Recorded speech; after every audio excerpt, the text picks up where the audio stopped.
Okay, so I just decided to continue in another video. Anyways, so let's talk about what you should have done. So assign oxidation numbers for everything here. So following the normal rules as per usual. And we're going to check out what has changed. So manganese is going from +7 to +4. So it's going down by 3 numbers, right? It's gaining 3 electrons. Sulfur is going from +4 to +6. So it is losing 2 electrons, it's going up by 2 numbers. And again, this is an example where we only have one of each type of element. So it's not like we have to multiply the number of electrons, right? Like the first example had 2 of this, right? So imagine there was like a little 2 here where the S was.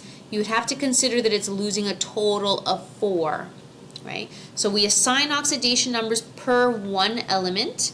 But when you're looking at change in electrons, it has to be for all of the electrons that are involved. But in this case, we have 1 and 1. So manganese is going down by 3 and sulfur is going up by 2. So the lowest common multiple here would be 6. So meaning we would need a 2 in front of our MnO4 and we would need to have a 3 in front of our SO3 -2. So then we would have to balance out the manganese and sulfur on the product side. So if we have a 2 here, you need a 2 here. If we have a 3 here, we would need a 3 here. So that's actually what this bottom one is. So this bottom reaction has our electron count being equal. So manganese is going to gain a total of 6, right? And our sulfur is losing a total of 6. But our oxygens and our hydrogens will not be balanced. So let's take a look. So then we're going to do oxygens. So here we have 8 plus 9. So in total we have 17 oxygens on the reactant side, right? On the product side, so imagine this water was not here yet. On the product side we had 4 plus 12. So on this side we had 16. So remember, we're not just going to change the coefficients to add in oxygens because we're going to throw off our electron balance. For every extra oxygen you need, you add a water. So because we needed the product side to equal 17, we added 1 water molecule. So that balanced out our oxygens. So by adding in that water, we now have 17 oxygens, 17 oxygens. For the hydrogen count, right, so let's take a look up here. There's no hydrogens, but we added in 2 hydrogens when we did the water for the oxygen. So that's why it's important you do oxygens first and then the hydrogens. So because we have 2 hydrogens on the product side and none on the reactant side, for every hydrogen that you need to balance, you add a hydrogen ion. So we needed to add 2 hydrogen ions to the reactant side.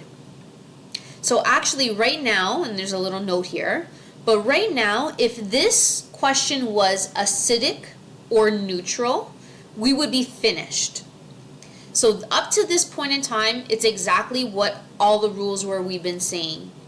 So the new part to this, because since it said it was a basic solution, is that for every hydrogen ion we had to add in, so we added in 2, you have to add the same number of hydroxide to both sides.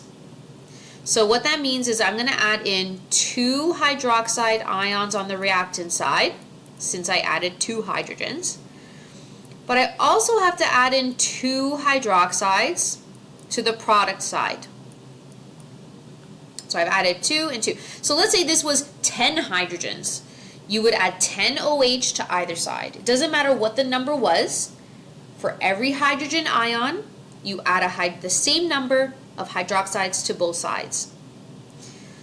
So the next step is, on the side of the reaction where you have H with OH together, you make water. Okay, so on this side there's no hydrogen ion, but on this side there are. We have 2 hydrogens and 2 hydroxides. So that's actually going to combine to make 2 waters. So here in black I'm showing the 2 OHs that were added in. So where possible, you're going to combine. So this really made 2 waters. And the last step to this is if you have water on both sides, you cancel out however many you can. So we had 2 waters on the reactant side and 1 water on the product side. So we cancel the water. We can only cancel 1. So we're left with a single water on the reactant side. So, and you cancel out however many you have. So let's say on the example on the reactant side we had 5 waters. You can only cancel out 1 of those 5 because there was 1 here. So you would have had 4 remaining. In this case, we only have 1 remaining. So the last thing you need to do, of course, is to rewrite out your reaction. So we have 1 water, the 2 MnO4, the 3 SO3, 2 MnO2, 3 SO4, and then the 2 hydroxide. So again, let's do that little check. So hydrogen is, water is 0. Here we have 2 times -1, so that's -2. And here we have 3 times -2, which is -6. So in total, on the reactant side, we have -8. So if this is balanced properly, you should have the same charge on the opposite side. So MnO2 is 0, there's no charge.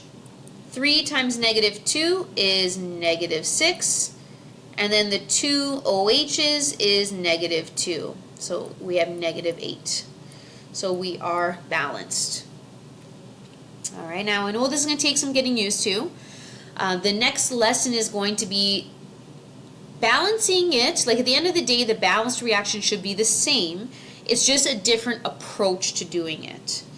So you really have to kind of practice this method first. And then that way, when we do our next method, it doesn't get super confusing because you'll already have practiced this one out. All right, have a good one. Bye-bye.